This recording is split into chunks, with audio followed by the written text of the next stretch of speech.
Hello everyone, I am back with my next video. In the previous video, you showed your support and your appreciation, which led me to proceed further in my journey. I will try to rectify all my mistakes which I did in my previous video. So I hope you will like this video and keep telling me my mistakes so that I can improve further in my upcoming videos. So what will we study today? The first thought will come that will come to your mind is that. तो आज हम पढ़ेंगे क्या वैसे? तो आज हम पढ़ने वाले हैं French revolution and the idea of nation.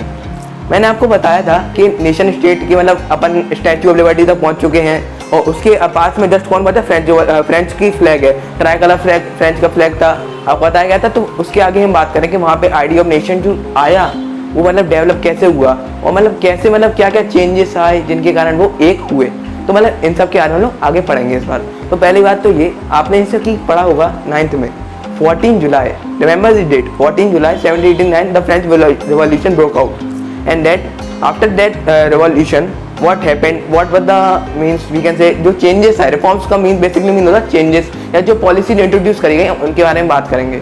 तो अपन को मालूम है कि French Revolution हुआ after French Revolution, so we know that 14 July 1789 French Revolution broke out, मतलब वहाँ शुरू हुआ। फिर 1788 में फ्रेंच रिवॉल्यूशन में क्या चेंजेस आए, मैंने आपको क्या बताया था कि लोगों के अंदर नेशनलिस्ट की फीलिंग आ रही थी, मतलब वो ग्रो हो रही थी, इमर्ज हो रही थी, जिस कारण उनके लग रहा था कि मतलब हम भी एक हो, हम भी नेशन स्टेट का फॉर्मेशन करें। और जो सारे आइडियाज़ आपने मेरी पहले वीडियोज़ में बताए थे, मैंने आपको बताए थे कि मतलब नेशन स्टेट होता क्या है और मतलब क्या कॉमनैलिटीज़ होती है, मतलब वो सब मैंने आपको समझाया था और उसके आगे हम इसमें पढ़ रहे हैं। तो after French revolution territorial state under absolute monarch, French revolution के बाद एक टेरिटोरियल स्टेट मतलब एक स्टेट बनी जो एब्सोल्यूट मोनार्क के अंदर थी, मतलब जो किंग के अंदर थी, तो वो उसका फॉर्मेशन हुआ। उसके आगे क्या हुआ? उसके आगे फिर ये हुआ लोगों के अंदर विचार में चेंज आया, मतलब लोगों की सोच बदली और उन्होंने उनके ये मन में आया कि मतलब जो देश है, देश उसके लोगों से नहीं बनता। मतलब अपन ये लाइन पढ़ेंगे, French revolution proclaim that the people constitute the nation and shake it destiny. French revolution ने ये बता दिया कि जो लोग हैं वो देश बनाते हैं, ना कि अपन की ये जो छोटी छोटी स्टेट्स हैं ये मिलके एक अपन कंट्री मतलब एक कंट्री का फॉर्मेशन करती हैं। अब इंडिया का एग्जांपल ले लीजिए आप इंडिया में इतने सारे रिवॉल्यूशन हुए, अपन ने जो करा, अपन ने अपनी आज़ादी अपने हाथों से करी, फ्रीडम फाइटर्स के अंडरशिप में लीडरशिप में रहकर अपन ने अपनी लड़ाई लड़ी, अपन ने नेशन को बनाया, अपने एक हुए, डेमोक्रेटिक हुए, इंडिपेंडेंट हुए। तो अपन ने ही तो अपना डेस्टिनी मतलब भाग्य, जो खुद अपना भाग्य बनाते हैं लोगों ने जब रिवॉल्यूशन करा तो वो ही उसका मतलब भाग्य बनाते हैं। अगर रिवॉल्यूशन नहीं करते तो जो चल रहा था वो चलता रहता, कोई बदलता नहीं ना। आप खुद ही सोच के देखिए एक बार, नहीं बदल पाता। तो वही उसके बाद जो चेंजेस आए या जो भी नेशनल रिफॉर्म्स मतलब जो भी रिफॉर्म्स इंट्रोड्यूस करे उनके वहाँ पे, ताकि वो सब मतलब एक collective identity, sense of collective identity. इसका क्लियर मीनिंग बताऊँ तो आपको मतलब ये है, मतलब जो एक hello everyone, I am back with my next video. The support and love which you showed me in my previous video, I will thank you all for that. The appreciation and the appreciation which you showed me helped me to motivated me and helped me to proceed further in my journey. Also, the mistakes which you told me, I will try to rectify them in this video, and please help and please like, comment and do share this video, and I will try my best to rectify those mistakes in my upcoming videos. So what we will be going to study today is that in the previous video we learned that हमने French revolution के बारे में पढ़ा था, मतलब कि मतलब French वाले यहाँ तक स्टैचू ऑफ लिबर्टी तक पहुँच चुके थे। हमने ये बताया था आपको कि मतलब क्या नेशन स्टेट का आइडिया, मतलब बेसिक हमने फंडामेंटल्स पढ़ लिए थे। हम इसके आगे की चीज़ें अब पढ़ना शुरू करें। अब मेन चैप्टर आपका शुरू है। तो अब हम अगला नेक्स्ट टॉपिक हमारा जो होगा उसका नाम क्या है? The French revolution and the idea of nation. What is the topic? That it is the French revolution idea of nation, ये टॉपिक है। अब आप सोच रहे होंगे कि फ्रेंच रिवॉल्यूशन ये तो हमने 9th में पढ़ा था। हाँ 9th में पढ़ा था, पर उसके कुछ पॉइंट्स हैं, जो चीज़ें हैं जो आगे की आपने नेपोलियन तक पढ़ा, उसके आगे कुछ चीज़ें हैं, क्या हुआ, मतलब उसमें अपने पूरी फ्रेंच रिवॉल्यूशन का आपने पढ़ा था क्या क्या हुआ, हाउस के सेगमेंट्स में कैसे कैसे मोनार्की से कैसे कैसे डिफरेंट कमिटीज फॉर्म हुई, क्या क्या हुआ वो पढ़ा था। अब इसमें अब ये पढ़ेंगे तो मतलब जो नेशन स्टेट का आइडिया था वो कैसे डेवलप हुआ, मतलब कैसे उनमें सेंस ऑफ कलेक्टिव कॉमनैलिटी, मतलब जो एक मतलब एकता की भावना कैसे उनमें आई, हम ये पढ़ेंगे इसमें। तो हम आपको पहले ये बता दें कि 14 जुलाई 1789 को फ्रेंच रिवॉल्यूशन ब्लॉक हुआ था। सब आप तो ये जानते ही जो आपने 9 में पढ़ा है। अब आगे हम ये पढ़ेंगे कि मतलब अब उसके बाद हुआ क्या, रिवॉल्यूशन हो गया। रिवॉल्यूशन के बाद मतलब क्या क्या चेंजेस आए, क्या क्या रिफॉर्म्स हुए, क्या क्या पॉलिसी इंट्रोड्यूस करी सरकार ने, वो पढ़ेंगे हम। अब वहाँ पे हुआ क्या था, पहले after French revolution territorial state अंदर एब्सोल्यूट मोनार्क, मतलब स्टेट फॉर्म हुई मोनार्क के अंदर, एब्सोल्यूट मोनार्क के अंदर एक टेरिटोरियल स्टेट फॉर्म हुई फ्रेंच रिवॉल्यूशन के बाद। जो पहले जो किंग था वहाँ का बॉर्बन डायनेस्टी का, वो हटके अब मतलब एक टेरिटोरियल स्टेट बनी under absolute monarch. Absolute monarch का मतलब जो इसका एक का रूल है, मतलब पर जो एब्सोल्यूट मोनार्क था उन्होंने कुछ ऐसी पॉलिसीज मतलब इंट्रोड्यूस करी जिससे क्या हुआ, मतलब जो सोवर्जिनिटी थी, मतलब सोवर्जिनिटी का बेसिकली मीनिंग ये होता मतलब जैसे हमारा देश है तो हम अपना डिसीजन खुद लेंगे, ना कि कोई बाहर का इंटरप्ट करेगा बीच में, ना उसको कोई राइट है ना वो कर सकता है। तो sovereign means we are free to take our own decisions by our own, that's the simple meaning. तो मतलब जो पहले था कि मतलब बिल्कुल डेस्पोटिक रूल था, एब्सोल्यूट रूल था, भैया अब यही एक इंसान है, यही सब करेगा, यही रूल लेगा अपने हिसाब से हैं, पर अब वो नहीं था, अब हट गया वो। उन्होंने क्या कर दिया, अब उन्होंने एक टेरिटोरियल स्टेट बना दी। अब सिटीजन्स के बाद भी मतलब सिटीजन्स थे वो अपने वो डिसीजन लेंगे और उनको भी मतलब एक पहले से ज़्यादा रेशनल और एफिशिएंट सिस्टम हुआ, अच्छा हुआ। तो अब क्या हुआ हम वो पढ़ेंगे। एक इंपॉर्टेंट लाइन है जो मैं आपको समझाना चाहूँगा कि मतलब रिवॉल्यूशन ने हमें क्या सीखा। हर चीज़ का होता है, अपन जैसे कोई भी स्टोरी पढ़ते हैं तो उसका एक मोरल होता है कि नहीं, वैसे यहाँ पे भी एक मोरल हमें मिला फ्रेंच रिवॉल्यूशन ने। French revolution proclaimed that people constitute nation and shake it's destiny. French revolution ने हमें एक चीज़ समझा दी कि क्या, कि भैया लोग होते हैं वो बनाते हैं अपना नेशन और अपनी भाग्य खुद रचते हैं। मतलब जैसे हमारा देश है भारत, हमने इंडिपेंडेंस की लड़ाई साथ में लड़ी, तो हमने ही तो देश बनाया। अगर हम इंडिपेंडेंस लड़ाई नहीं लड़ते तो वैसे भी छोटी छोटी प्रिंसिपैलिटी तो होती और ऐसी राज चल रहा होता और ब्रिटिश रूल अभी भी कर रहे होते। तो हमने जब हम लोगों ने अपने नेशन को बनाया एक करके, वैसे उनने भी रिवॉल्यूशन के थ्रू उस नेशन को बनाया और उसके भाग्य रचा, मतलब शेक ए डेस्टिनी, उसका भाग्य बनाया। इसका मतलब ये है तो उन्होंने अगर वो नहीं करते तो कुछ नहीं होता। मतलब अपन ये क्या है, अगर देश क्या है, एक थोड़ी थोड़ी टेरिटरी से बना, स्टेट से बना, पर वो नहीं है, देश क्या है लोगों से बनता है उसके, है। जब अगर वो लोग नहीं करते तो ऐसा कुछ होता नहीं। तो उसी के बारे में हमने बताया कि मतलब फ्रेंच रिवॉल्यूशन ने ये सिखाया कि लोग देश बनाते हैं, ना कि वो टेरिटरीज जो छोटी छोटी जो लोग होते हैं वो देश बनाते हैं और वही उसका भाग्य, उसकी डेस्टिनी वही पेप करते हैं, वही आगे करते हैं। अब हम ये पढ़ेंगे, there were many reforms introduced which created the sense of collective belonging in the people of France. तो हुआ क्या, मतलब कुछ ऐसे उन्होंने रिफॉर्म पॉलिसी इंट्रोड्यूस करी जिससे क्या हो कि मतलब एक रिफॉर्म्स मतलब उनमें एकता का मतलब एकता है, मतलब उनमें सबको एक करने के लिए, जैसे अपन कॉमनैलिटी के लिए उन्होंने कुछ ऐसे रिफॉर्म पॉलिसी लगाई ताकि सब और अच्छा हो सके और सही हो सके। तो वो रिफॉर्म्स के बारे में बात करेंगे। तो हम अब स्टार्ट करते हैं क्या वो रिफॉर्म्स थे। द नोशन ऑफ ला पात्रे एंड ला सिटोयन।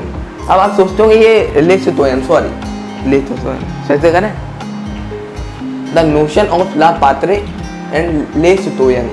अब now you might thought that what are these words, ला पात्रे ला सिटोयन। जैसे अपन बोलते हैं भारत माता बोलते हैं मदरलैंड, आर मदरलैंड भारत माता।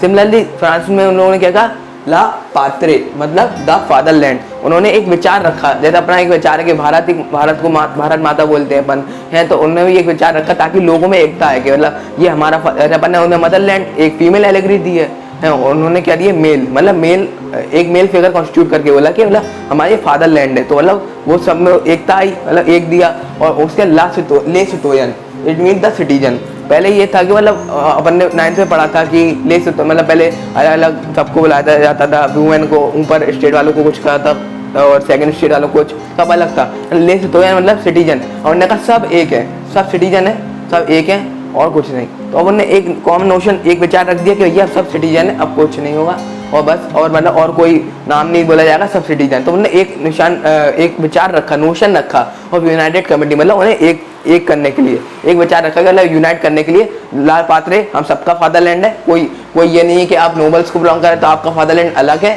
आप कोई चर्च को बिलोंग कर रहे हैं, आप कोई और किसी भी क्लर्जीमैन कहीं भी बिलोंग कर रहे हैं, आप छोटी कास्ट, तो कोई उससे मतलब नहीं है, हम सब एक हैं। उन्होंने उसके लिए ये विचार इंट्रोड्यूस करे। तो पहला पॉइंट तो ये हो गया, new try colour French flag instead of numerous flag. पहले आपको मालूम है कि जैसे मैंने आपको बताया था कि मतलब पहले बहुत से देश थे तो बहुत छोटे छोटे किंगडम्स में, टुकड़ों में, मतलब सब एक नहीं थे एक तरह से। तो अब उन्होंने क्या करा, एक करने के लिए एक सिंगल फ्लैग रखा कि फ्रांस का पूरा एक फ्लैग है। कोई ये नहीं है कि पहले यहाँ किंगडम ये वाला रूल करता, इधर का अलग फ्लैग, सबको एक करा उन्होंने कहा एक फ्लैग होगा जिसमें सब, अब एक फ्लैग मतलब कॉमनैलिटी आई, इनमें कॉमनैलिटी आई तो मतलब वो यूनाइट होंगे, बेस्ट बात है। तो एक सिंगल फ्रेंच फ्लैग इंट्रोड्यूस करा और कुछ नहीं उन्होंने, बस यही अपना सेकंड पॉइंट है। अब थर्ड पॉइंट पढ़ेंगे, state general selected by active citizen name the national assembly. आपने पढ़ा था एक्टिव सिटीजन्स के बारे में 9th में कि मतलब एक बॉडी होती है जिनमें 21 साल से ऊपर के लोग, मेंस आते हैं, वुमेन्स को अभी भी राइट नहीं मिला था, पर मेंस आते हैं और उन्हें वुमेन को अभी भी राइट नहीं मिलता, और उसमें मतलब वो एक्टिव सिटीजन्स होते हैं जो मतलब वही मतलब इलेक्ट करते हैं, वही नेशनल असेंबली फॉर्म करते हैं, और उन पर राइट टू प्रॉपर्टी होता है। तो अब वो एक्टिव सिटीजन का थोड़ा उन्होंने मतलब जो प्रोस्पेक्टिव था कहते व्यू बदल दिया। अब ये नहीं है कि प्रॉपर्टी है तो ये आप कर सकते हो होल्ड के लैंड, तो आप एक्टिव सिटीजन में मतलब ऑल मैन अब 21 ईयर्स यू कैन से। तो अब उन्होंने नया नाम दे दिया, उन्होंने क्या कहा से नेशनल असेंबली। क्या, note the word, national assembly. National assembly मतलब एक असेंबली जो मतलब स्टेट जनरल है, अपन अपना मेयर इलेक्ट करते हैं चुनाव में, वैसे उन्होंने अपना एक रिप्रेजेंटेटिव जो उनकी बात रखिएगा वहाँ उस पर्टिकुलर प्लेस की प्रॉब्लम्स को समझाएगा, वो उन्होंने वहाँ रखा। तो अब वही उससे कौन इलेक्ट करेगा, एक्टिव सिटीजन के मेंबर्स इलेक्ट करेंगे। ये तो क्लियर है, I hope these points, 3 points are clear to you all. New hymns were composed, oaths taken, and martyrs were commemorated. What does this point mean? New hymns. Hymns means that जो song जो लोगों को इकट्ठा करते हैं, unite करते हैं। अब अपन जैसे कहते हैं कि भैया अपने यहाँ जैसे नेशनल सॉन्ग से जो लोगों को यूनाइट करते हैं, अलग अलग सबको कवर करते हुए, सब डाइवर्सिफाइड कल्चर को कवर करते हुए, जिनमें सब इंक्लूड रहते हैं, पूरे देश की बात की जाती है। वैसे उनने भी ऐसे गाने हुए जिससे सब मतलब वो गाने गाएंगे तो सबको लगेगा अरे हम सब एक हैं, हम एक नेशन हैं, ये उन्होंने समझा। और क्या, ओथ टेकन, ओथ मतलब शपथ। जैसे अपन प्लेज लेते हैं कि अब आपने जैसे आप स्कूल में अपने प्लेज होता है कि इंडिया इज माय कंट्री, तो उससे वो एक मतलब ओथ ऐसी ओथ लेते हैं कि ये हमारा देश है, हम एक हैं। ऐसे उन्होंने भी शपथें ली कि हम एक हैं, हम सब एक हैं, हम कोई अलग अलग नहीं हैं, टुकड़ियों में नहीं है, सब वन है, सिंगल यूनाइटेड है। And Martians were community. Martians mean the people who lost their life in the revolution. देखिए कहीं भी रिवॉल्यूशन होता है, रिवॉल्यूशन का एक बेसिक प्रिंसिपल आप कहीं भी पढ़ेंगे, रिवॉल्यूशन अगर if revolution is violent then it will definitely cause loss of life as well as property. क्योंकि देखो जब वायलेंट रिवॉल्यूशन हुआ तब तक लोगों ने अपनी जान गंवाई है और तब तक लोगों ने नुकसान झेला है। तो जब अगर वायलेंट फॉर्म में अगर कोई भी मूवमेंट होगा तो उससे मतलब लॉस तो होगा ही। तो यहाँ पे भी हुआ, तो यहाँ पे जो लोग शहीद हुए थे, जिनके कारण फ्रेंच रिवॉल्यूशन के बाद जो चेंजेस इनके कारण जो फ्रेंच रिवॉल्यूशन स्टार्ट किया था, जो लड़े थे, आगे बढ़े थे, उन्हें याद किया गया, उन्हें श्रद्धांजलि दी गई। तो उसे कहा गया कि मार्टियंस वर कमेमोरेटेड। इंटरनल कस्ट, अब next point will move further.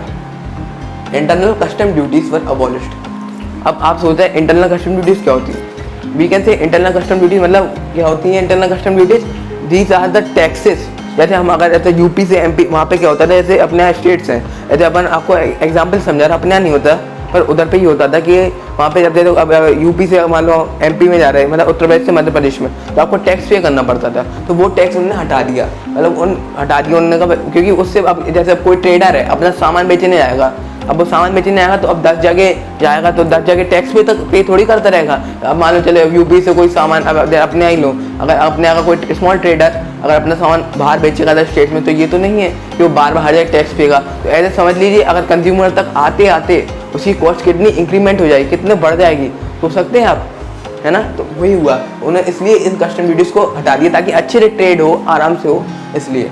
और uniform system of weights and methods were adopted. जैसा कि आपने 9th में पढ़ा था कि मतलब हर जगह की अपनी अपनी यूनिट थी।